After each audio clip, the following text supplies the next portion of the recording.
오늘 우리에게 주신 하나님의 말씀은 역대하서 23장입니다. 제23장.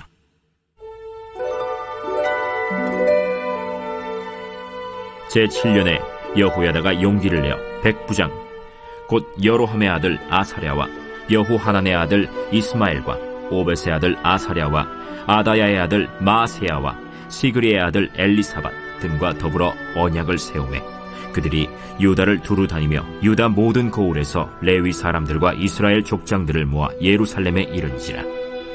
온 회중이 하나님의 전에서 왕과 언약을 세우매 여호야다가 무리에게 이르되 여호와께서 다윗의 자손에게 대하여 말씀하신 대로 왕자가 즉위하여야 할지니 이제 너희는 이와 같이 행하라.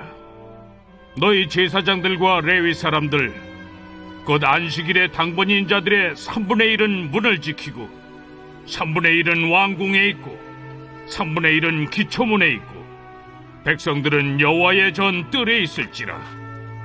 제사장들과 수종드는 레위 사람들은 거룩한즉 여호와의 전에 들어오려니와 그 외에 다른 사람은 들어오지 못할 것이니 모든 백성은 여호와께 지켜야 할 바를 지킬지며 레위 사람들은 각각 손에 무기를 잡고 왕을 호위하며 다른 사람이 성전에 들어오거든 죽이고 왕이 출입할 때 경호할지니라.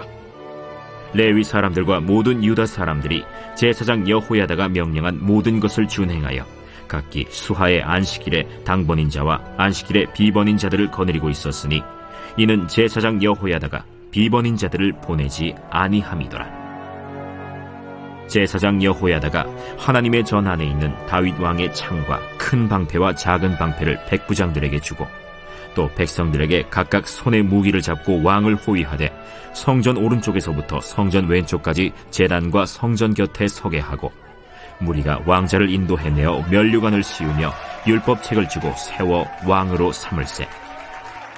여호야다와 그의 아들들이 그에게 기름을 붓고 이르기를 왕이여 만세수를 누리소서. 아달랴가 백성들이 뛰며 왕을 찬송하는 소리를 듣고 여호와의 전에 들어가서 백성에게 이르러 보매 왕이 성전 문기둥 곁에 섰고 지휘관들과 나팔수들이 왕의 곁에 모셔 서 있으며 그 땅의 모든 백성들이 즐거워하여 나팔을 불며 노래하는 자들은 주악하며 찬송을 인도하는지라. 이에 아달랴가 그의 옷을 찢으며 외치되 반역이로다, 반역이로다. 하매 제사장 여호야다가 군대를 거느린 백부장들을 불러내어 이르되 반열 밖으로 몰아내라. 그를 따르는 자는 칼로 죽이라. 하니 제사장의 이 말은 여호와의 전에서는 그를 죽이지 말라 함이라. 이에 무리가 그에게 길을 열어주고 그가 왕궁 말문 어귀에 이를 때에 거기서 죽였더라.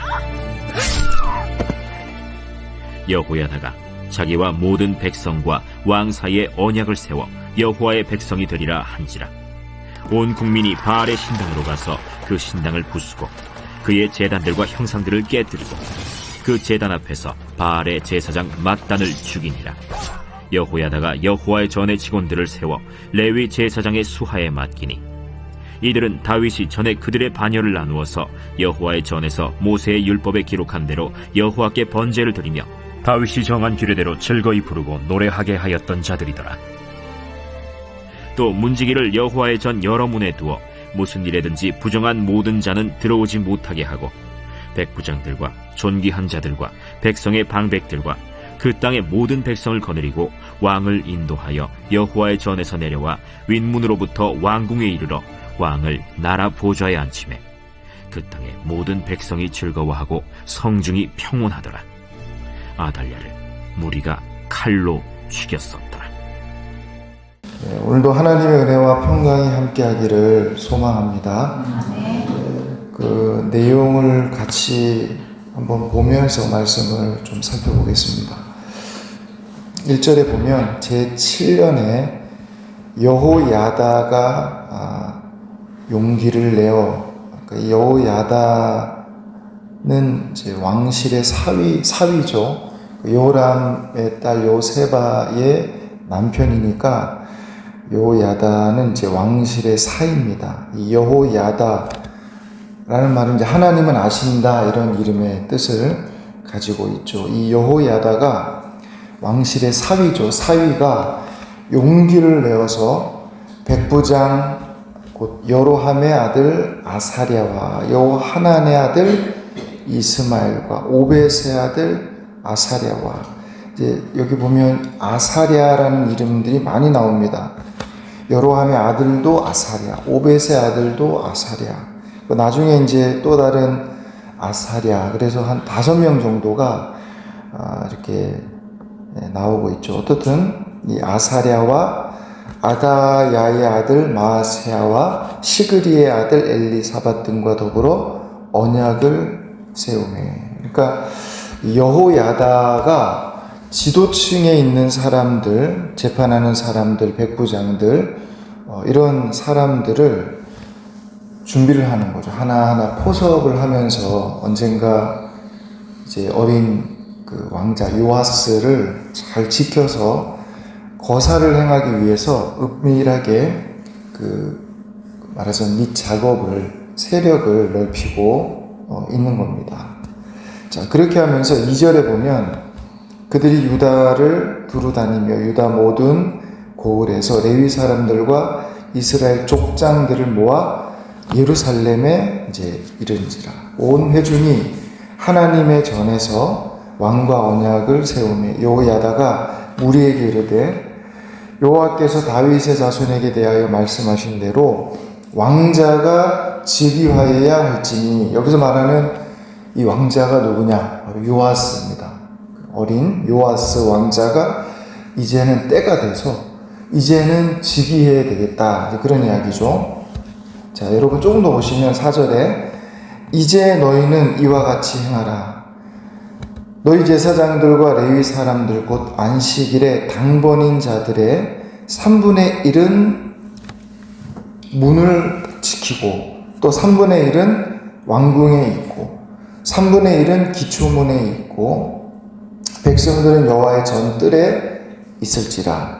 제사장들과 수종드는 레위 사람들은 거룩한즉 여호와의 전에 들어오려니와 그 외에 다른 사람은 들어오지 못할 것이니 모든 백성은 여호와께 지켜야 할 바를 지킬지며. 7절에 보면 레위 사람들은 각각 손에 무기를 잡고 왕을 호위하며 다른 사람이 성전에 들어오거든 죽이고 왕이 출입할 때 경호할지니라.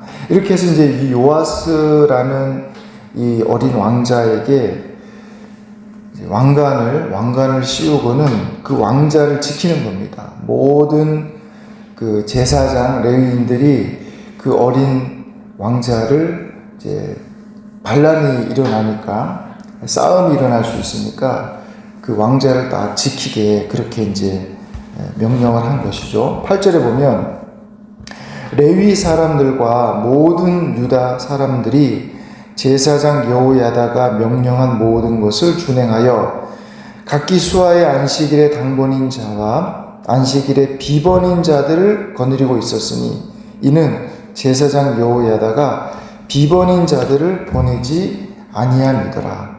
그러니까 지금 이제 큰 거사를 행하기 전에 여호야다가 한 사람도 보내지 않고, 뭐 말하자면 휴가를 보내거나 뭐 하거나 이렇게 하지 말라고 하고 딱 대기하고 있는 겁니다. 어느 날 몇 날 며칠 되면 이런 엄청난 거사가 일어날 거니까 이제 그 밑 작업을 여호야다가 준비를 하고 있는 것이죠. 제사장 여호야다가 하나님의 전 안에 있는 다윗 왕의 창과 큰 방패와 작은 방패를 백부장들에게 주고 이제 무기를 줬습니다. 그리고 10절에 보면 또 백성들에게 각각 손에 무기를 잡고 왕을 호위하되 성전 오른쪽에서부터 성전 왼쪽까지 제단과 성전 곁에 서게 하고, 그리고 이제 드디어 이 계획했던 그 큰 거사를 이제 일으키게 되는데 11절에 보면 무리가 요아스 왕자를 인도해 내어 면류관을 탁 씌우고 율법책을 주고 세워 왕으로 삼을세 여호야다가 야다와 그의 아들들이 그에게 기름을 붓고 이르기를 왕이여 만세수를 누리소서.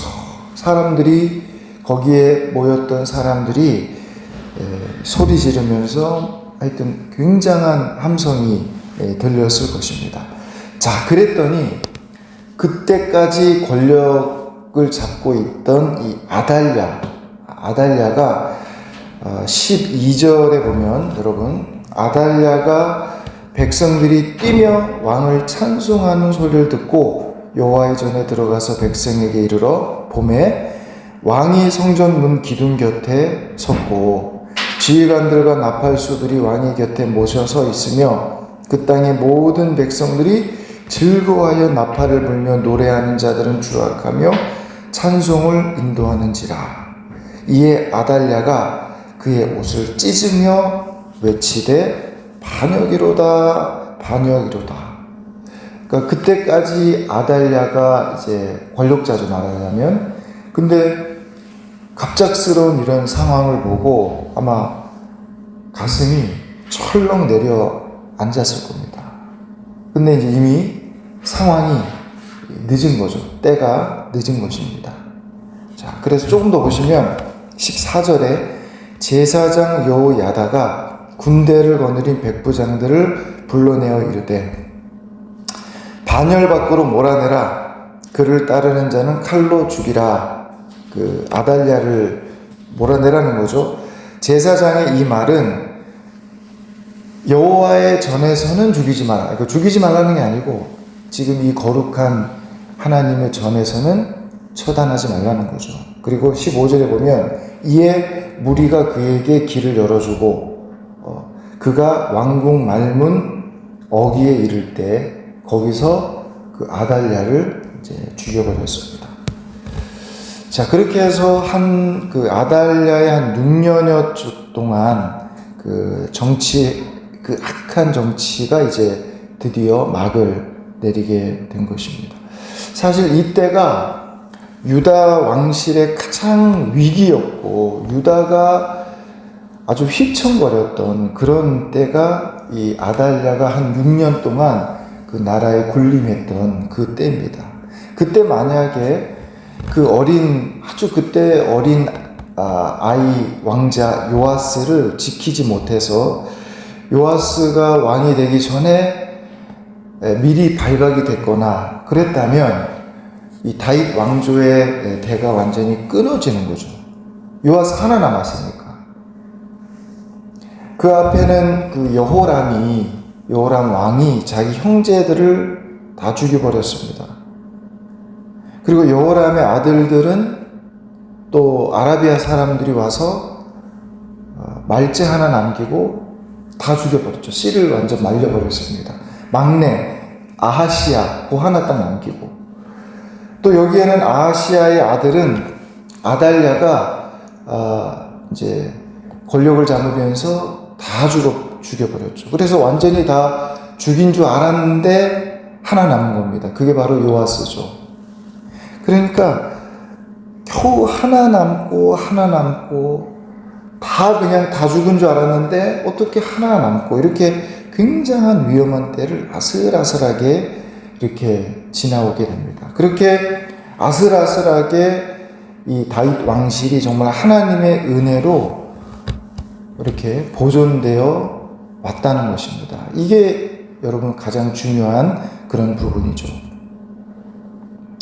세상에 이 악한 세상의 악이 번성하고 인류 역사가 계속 잘못된 길로 전부 이렇게 가는 것처럼 보이고 이대로 가면 세상이 이게 완전히 끝나지 않겠나 당장 그렇게 보이지만 그러나 그 가운데도 하나님의 구원의 섭리하심이 항상 있어 왔기 때문에 그렇기 때문에 오늘 여기까지 역사가 이렇게 흘러오게 되었던 것입니다.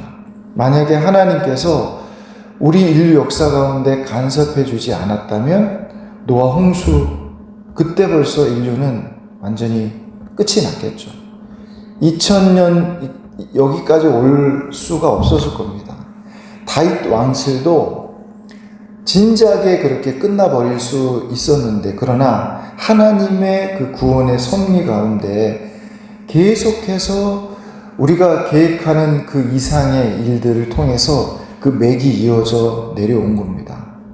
그리고 여호야다가 사위인데, 왕실의 사위가 그 다윗의 후손 요아스를 잘 이렇게 다 죽이는 그런 과정 가운데서도 지켜냈다가 드디어 이제 때가 되어서 아달랴를 처단하고 이 7살짜리 요아스를 왕위에 앉히게 되는 것이죠. 그래서 여러분 마지막 21절에 보면, 자, 그렇게 왕위에 앉히고 그 땅의 모든 백성이 즐거워하고 성중이 평온하더라.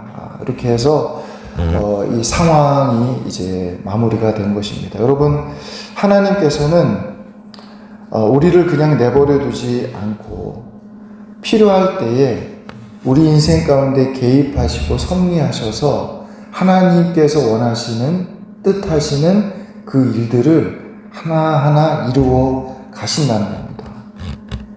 우리가 그 하나님의 섭리를 다 이해하지 못하지만, 그러나 하나님은 우리 가운데, 우리 인류 역사 가운데 늘 개입하시고 또 우리를 인도해 주신다. 그래서 여러분, 삶에 어려움이 있더라도 이대로 그냥 다 끝날 것 같은 그런 상황이 올지라도 여러분 낙심하지 말고 우리 가운데 섭리하시는 그 하나님의 손길이 있구나 하는 것을 끝까지 신뢰함으로 하나님만 의지하고 살아갈 수 있는 그런 저와 여러분 다 될 수 있기를 간절히 소망합니다.